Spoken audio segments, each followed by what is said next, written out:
She'll be addressing questions specific to Super Bowl security. This video conference is on the record and you may post in real time.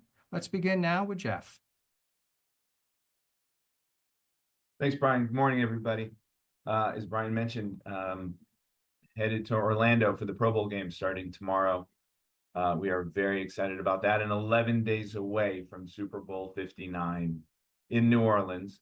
Peter O'Reilly will talk at length about that and answer your questions. But before we look forward, let's look back for a second. Real top line about some of the highlights of this season. We started in Brazil with our first game played there as part of our international series, and along the way stopped at Netflix for a new platform for us and played 2 games there as we continue to look for new and innovative ways to reach our fans.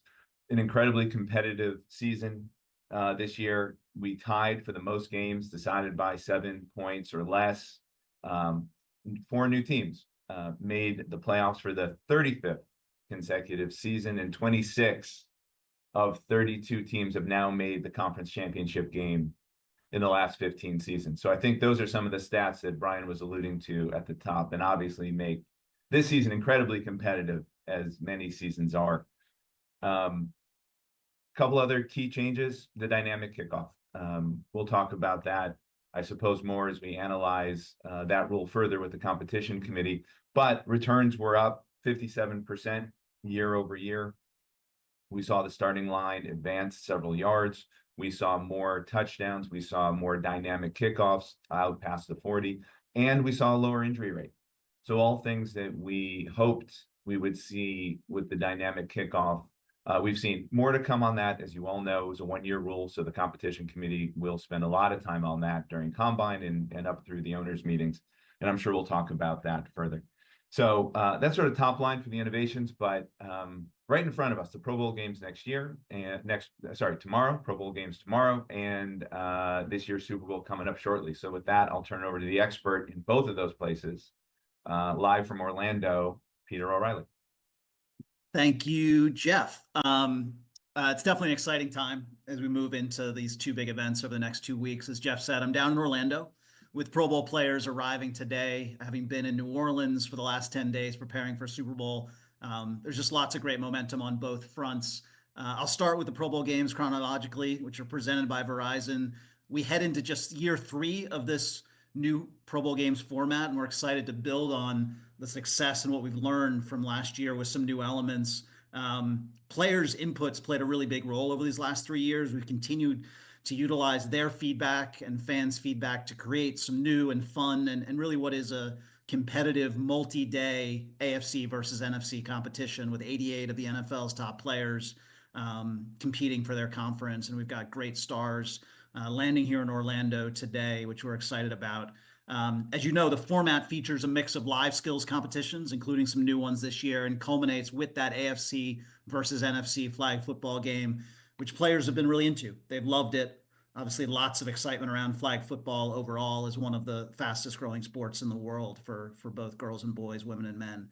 So tomorrow, Thursday, as Jeff said, the Pro Bowl Skills Show will feature the start of the Pro Bowl games with those skills and cumulative scoring from the winning conference from those skills leading into the flag football game on Sunday. Tomorrow airs on ESPN at 7 o'clock.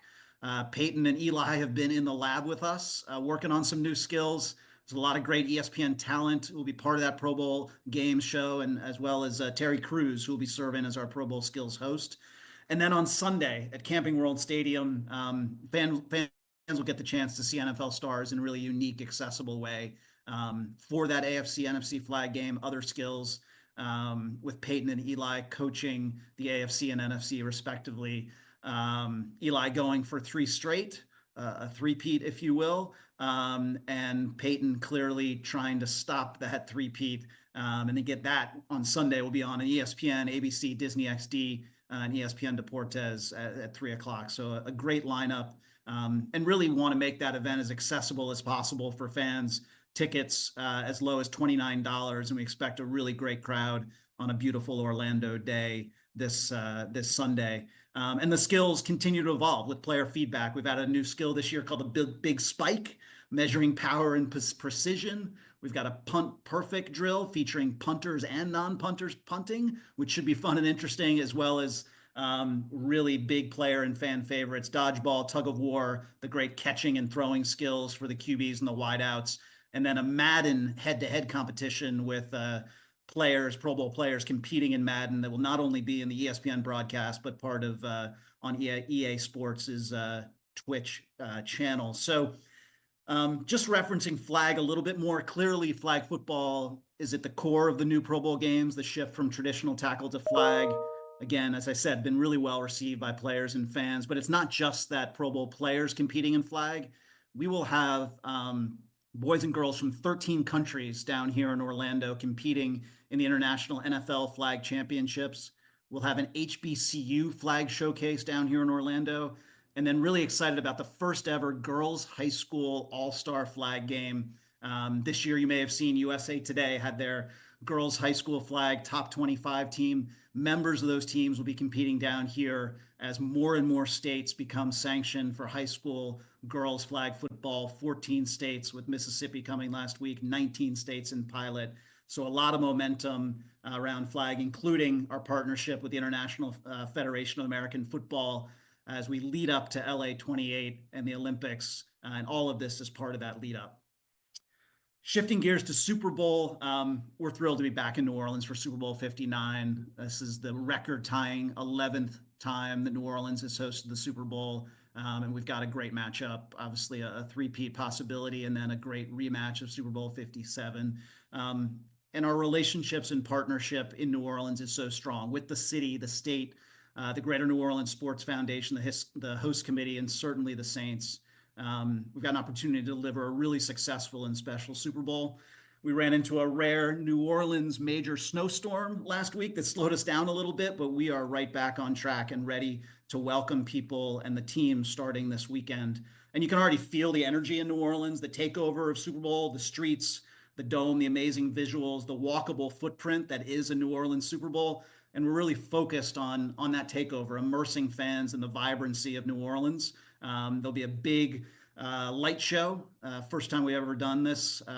Big light show on the Caesar Superdome all week long. The St. Louis Cathedral will have a major projection show on there that'll be incredible. And then just so much across the city. Like Pro Bowl, beyond the game, access is so important for Super Bowl week, making sure fans who may not be in the Caesar Superdome on Sunday can be part of Super Bowl. That starts with the Super Bowl experience presented by Panini, which will be at the convention center starting on Wednesday. That is our theme park, kids 12 and under free, just a great chance to experience the NFL in a really immersive, fun way. The week kicks off, as you all know, on Monday night with Super Bowl opening night, fueled by Gatorade, which we hope to have at least 30,000 fans in the Caesar Superdome to welcome the Chiefs and the Eagles, and what will be the tone setter for the week, obviously with the media there. Again, that's a really accessible event for fans at $20. And then just highlight two other events that we're proud of. The Super Bowl Soulful Celebration taking place on Wednesday of Super Bowl week at the Mahalia Jackson Theater, and that'll air on Fox on Saturday night with incredible music and NFL players. And then Taste of the NFL will take place on Saturday at the National World War II Museum, just an incredible museum. And that event is our big philanthropic culinary experience. A great venue, great chefs, no shortage of great chefs in New Orleans, and obviously a great cause. And then on the entertainment front, really proud and excited about the lineup and what we have in terms of entertainment throughout the week, as well as on Sunday with Kendrick Lamar headlining the Apple Music Super Bowl halftime show. Just what I believe will be really an unforgettable halftime show. A few days ago, SZA added to that show. Rehearsals going well, and really headed towards a spectacular Super Bowl halftime show. And then in pregame, as you've seen, really want to showcase what, again, there's no shortage of incredible music talent of New Orleans and Louisiana. John Baptiste singing the national anthem, Trombone Shorty, the amazing New Orleans musician and producer, performing America the Beautiful alongside Grammy Award winner Lauren Daigle. Lettucey singing Lift Every Voice and Sing, which will be really special. And then really, and this will be part of our press conference next week, American Sign Language performances, both across the entire pregame and the Apple Music halftime show. And then really making sure that New Orleans comes through in everything we've done. The logo that you see everywhere, that beaded, amazing, my perspective, Super Bowl 59 logo was beaded by Queen Taj, an incredible local artist, handcrafted. And those elements will be woven throughout the week, including a Super Bowl second line, traditional New Orleans second line with the Vince Lombardi trophy coming into the stadium. And really what I would say probably the biggest opening ceremony in stadium we've done in quite a long time. And that'll be part of celebrating New Orleans and honoring, frankly, the resiliency of this city, serving as a unifier, and obviously all of your minds and our minds very much on the victims of the attack on January 1st and their families and the first responders. And then finally, legacy is always a part of what we do around our major events and Super Bowl. That is amplified this year in New Orleans, working with the host committee, the Saints, and across the league and our amazing social responsibility team to deliver more than 40 community events that focus on things that will live well beyond the final whistle in New Orleans, across the youth space, every part of the community, with events that will raise money for the NFL Foundation and leave a lasting legacy. Certainly sustainability is a part of that. And everything we do comes through a lens of making sure we reduce our environmental impact, whether that's donating materials and food, ramping up recycling, hosting zero waste events, or even doing coastal restoration. So a lot there, and a lot more, frankly, that I didn't talk about, but covered a lot, and I'll hand it back now to you, BMAC. Thank you, Peter. A lot of good information throughout and also from Jeff Miller. So let's take a few questions here and use your raise hand function at the bottom of the screen. And we'll try to get to as many as we can here. Let's begin now with Brooks from The Athletic Philadelphia.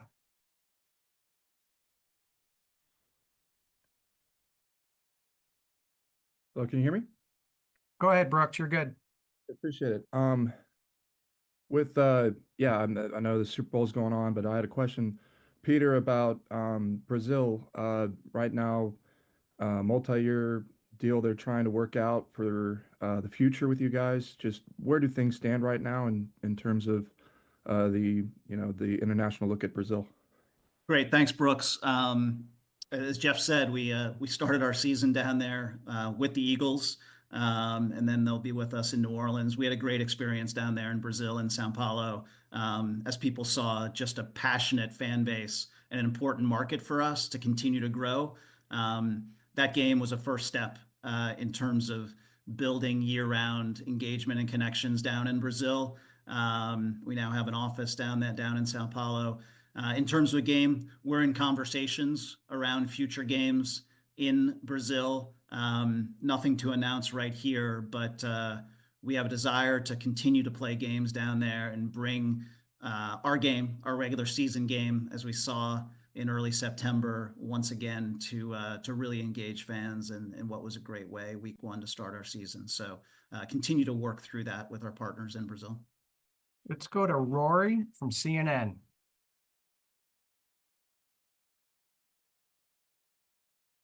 Looks like he dropped. Let's go to Mark Mask, Washington Post. For Peter. Peter, it's been a few years now since you've gone to this format and concept of the Pro Bowl.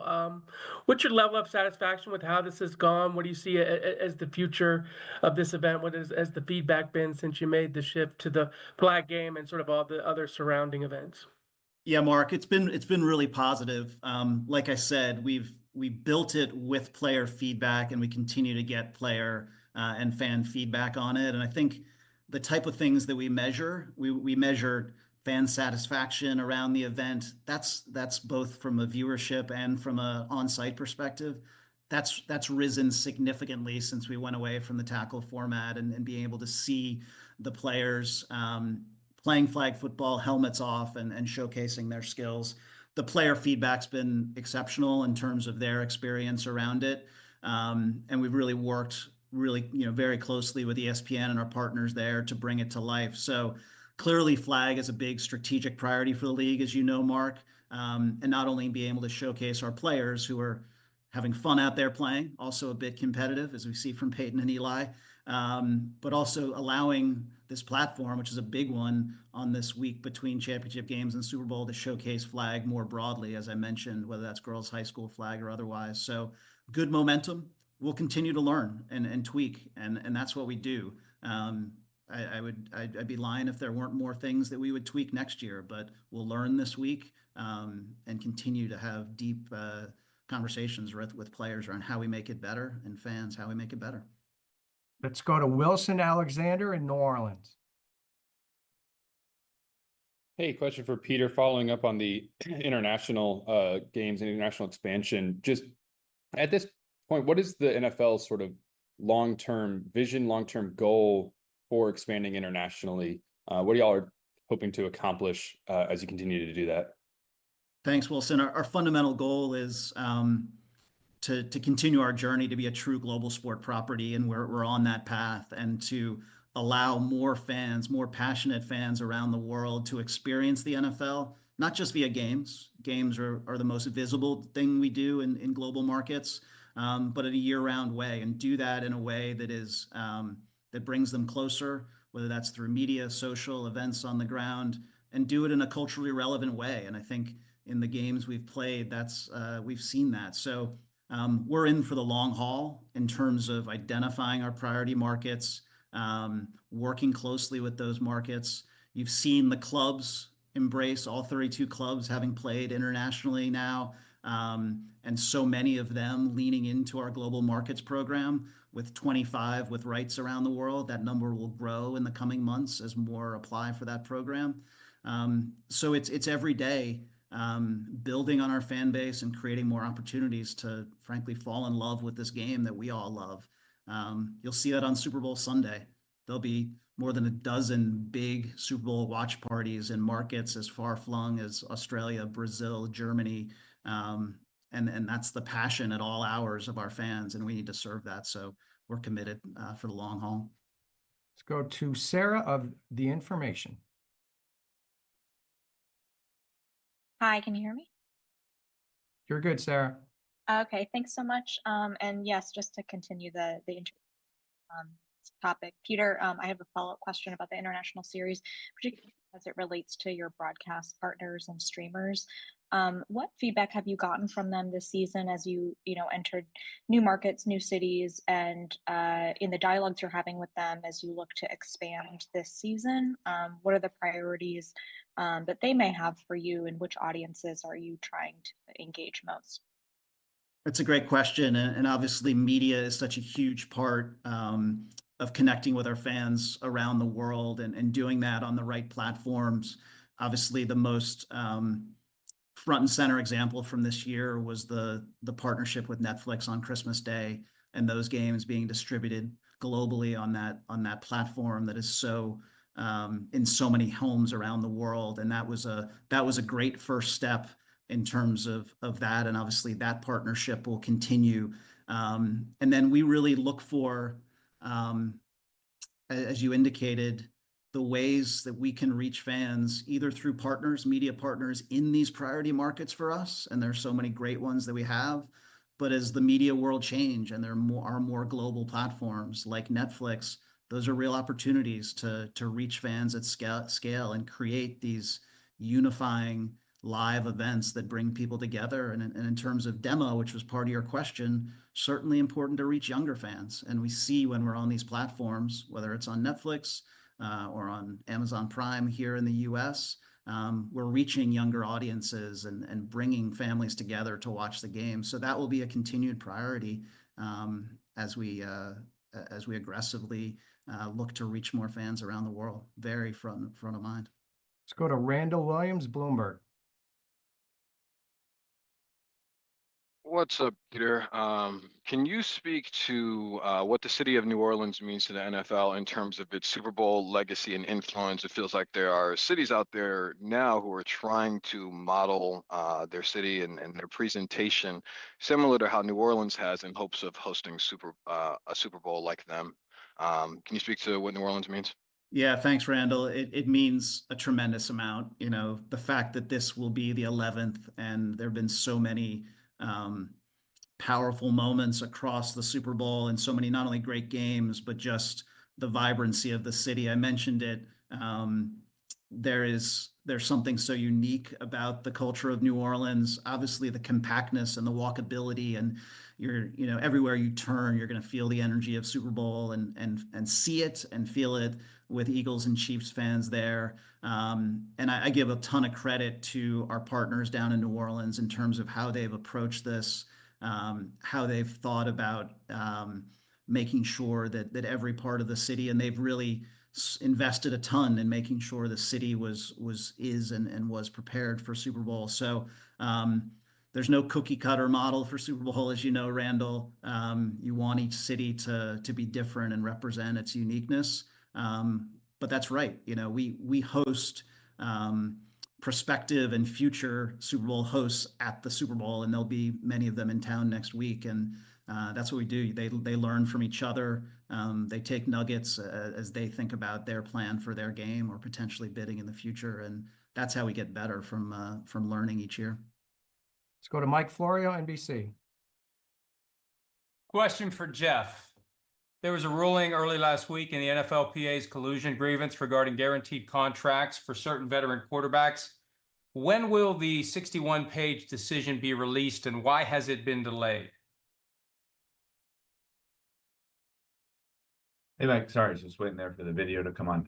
No information on any outcome from the collusion case. I'm sure when we have news, we'll share it. Let's go to Ben Fisher, SBJ.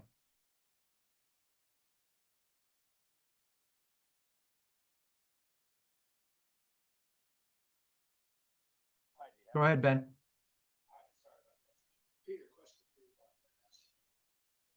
We may have lost Ben. So let's go, looks like back to New Orleans with Wilson.